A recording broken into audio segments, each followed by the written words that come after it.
We're starting right away with exclusive material. The security service of Ukraine has carried out one of the largest covert operations of the war, attacking Russian airfields with kamikaze drones as part of a special operation codenamed Web. According to a representative of Ukrainian intelligence who wished to remain anonymous, the operation was made possible thanks to a unique scheme for delivering drones into enemy territory. Putin and all his military commanders will remember this Web forever. All the details are coming up next.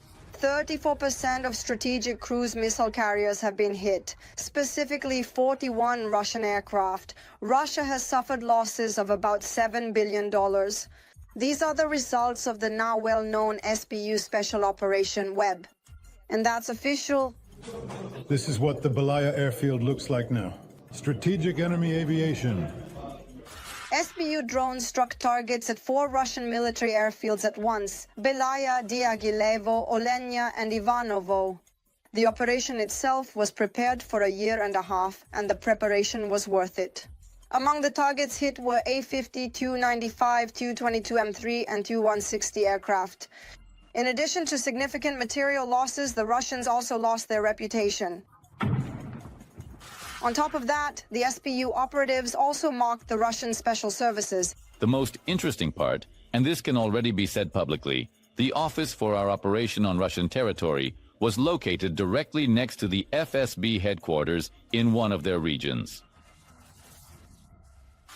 According to the security service, the Ukrainian agents have already returned to Ukrainian territory. But the Russians started a manhunt and even put out a wanted notice for a native of Ukraine who allegedly owned the 4 trucks from which the drones were launched.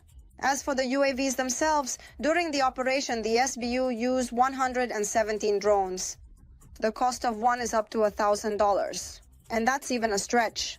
Russian losses amount to about $7 billion. No other operation has ever seen such a gap in cost. There has never been such a rout either. When people talk about the numbers, 2 billion or 7 billion, it still depends on whether or not the missiles those bombers were equipped with are included. But this figure is kind of, it's rather conditional, because for Russia, these bombers are priceless. At the beginning, according to this new balance, there were, I think, 60 Tu-95s, about 20 or 25 Tu-160s, and 47, I believe, Tu-22M3s.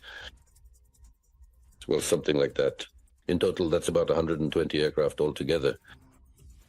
In reality, what is actually on the wing, what is flying, what can be operated, is significantly less. Russia will no longer be able to replenish its losses, and the reason is simple. Production of these aircraft was halted back in the 90s. During this time, the occupiers tried to create new bombers, but to no avail. You might think, what's so difficult about just resuming production? But it doesn't work that way. Right now, they can't do anything with this whole setup.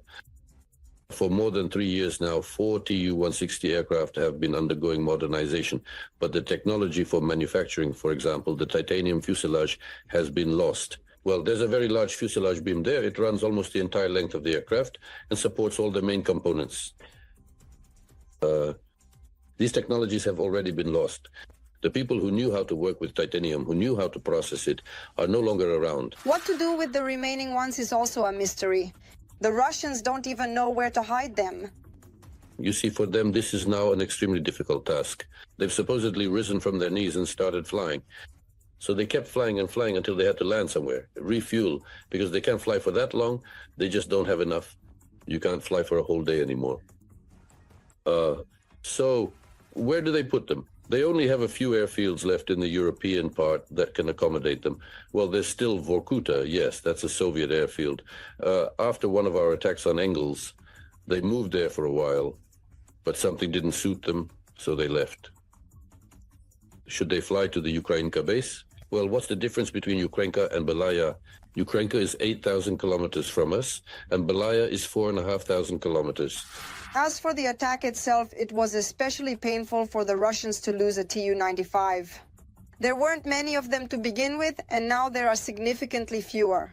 And this is extremely painful for the occupiers.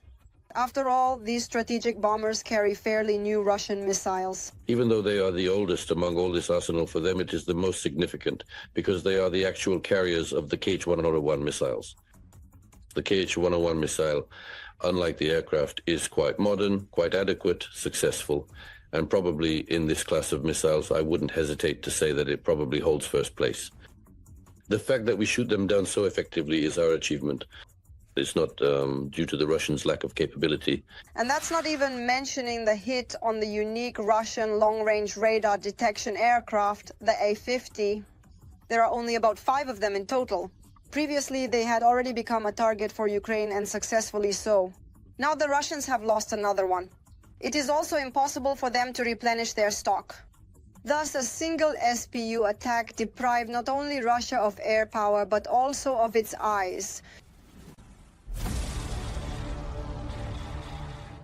And now let's move to the much-suffering Pokrovsk direction of the front. The enemy continues its military terror. In the Pokrovsk direction, Russian invaders made 23 attempts to push our defenders from their positions near the settlements of Poltavka, Mirolyubivka, Yelizavetivka, Malinivka, Lisivka, Dakinska, Udachna, Novosergeyivka, Muravka, and Pokrovsk. The defense forces are holding back the onslaught and have already repelled 17 enemy attacks. 5 clashes are still ongoing. The enemy carried out an airstrike on Mirolyubivka. Meanwhile, the command of the Russian army's Kursk group of forces continues to make significant efforts to expand the so-called buffer zone in the border area of Ukraine's Sumy region. In particular, in addition to the units and subunits of the 18th Motorized Rifle Division that have already been deployed in this direction, the enemy has also brought back several assault units from the 177th Separate Marine Regiment. They are already actively participating in offensive assault operations in the directions of Konstantinovka, Kondratovka, and Vladimirovka Alexievka. Our journalists will provide more details about the situation in the Sumy region. Russia continues its offensive in the Sumy region. The occupiers are trying to break through certain sections of the front.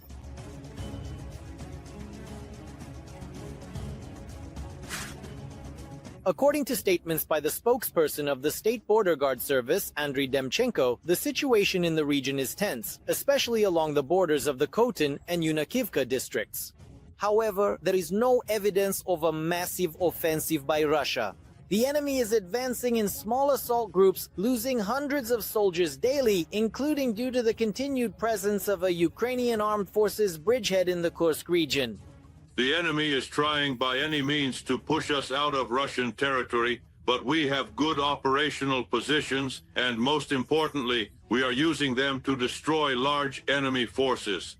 And it is very important that these are professional forces. As a rule, in other sectors, most of the enemy troops are conscripts. In other words, what we call cannon fodder. But here, we are facing airborne troops, naval infantry, air assault units, and a parachute regiment. In other words, some of them have been preparing for a long time to carry out such operations. Also, according to the military, the enemy, likely assessing its prospects, is hardly using any armored vehicles in the Sumy direction. The most the command is deploying is light motor vehicles. This allows for somewhat faster movement across open terrain, but it does not have a decisive impact. The Russians continue their strategic offensive operation. And when analysts talk about whether the enemy's advance has increased or decreased, it has increased. This is due essentially to the fact that in recent weeks, the Russians have achieved one such non-strategic but operational success. This is the breakthrough of our defenses by forces up to a division in strength between Pokrovsk and Kostiantynivka, reaching the Pokrovsk-Kostiantynivka highway. However, having penetrated our defenses, the Russian Federation is constantly subjected to flanking attacks, which allows us to effectively destroy the enemy and regularly replenish our exchange fund. For example, in the past 24 hours, the Ukrainian armed forces have repelled more than 50 assaults here. I wouldn't say this is a major offensive, but it is certainly enough to draw serious attention from the Ukrainian defense. The Russians have assembled what they call the northern grouping of forces in this area. Essentially, they have moved in from the Kursk region. To minimize civilian casualties, Ukraine was forced to announce an evacuation from areas near the border. The authorities explained to locals, this doesn't mean your home will be occupied, it's just becoming too dangerous there. At the moment, there are 213 such settlements. Can I go now? Sit her down over there. Sadai, we will help. Garden. So, that's it, it's over. By the way, Ukraine is thwarting the Russian offensive not only through actions on the front lines, but also behind enemy lines. Yesterday's sabotage of a railway bridge in the Kursk region and the derailment of a train in Donbas are proof of that. So that the enemy doesn't let its guard down under occupied Melitopol, Ukrainian Special Services, specifically the main intelligence directorate of the Ministry of Defense of Ukraine, derailed a freight train carrying shells and ammunition. Strikes continue to be carried out. Over the past day, there were strikes on Olhov, strikes on the Kursk region of the Russian Federation, in order to prevent the enemy from regrouping, supporting their own logistics, delivering ammunition and personnel to continue offensive actions in the Sumy region. At the same time, the bravado of Russian military correspondents about their troops advancing on Sumy looks utterly absurd, according to experts. Despite minor successes in the Sumy region, the likely outcome of all these actions by the occupiers will be temporary control over a narrow strip of forest belts along the border. Again, this is overall quite a slow, not very, so to speak, consistent, not very well coordinated offensive, the point of which, as I understand it, is to carry out Putin's order and create in the Sumy region what he called a buffer zone. The Ukrainian side is also predicting that the Russians will not be able to reach Sumy. Currently, there is an enemy grouping of about 50,000 people in this direction. And for such grand plans, these forces are clearly insufficient.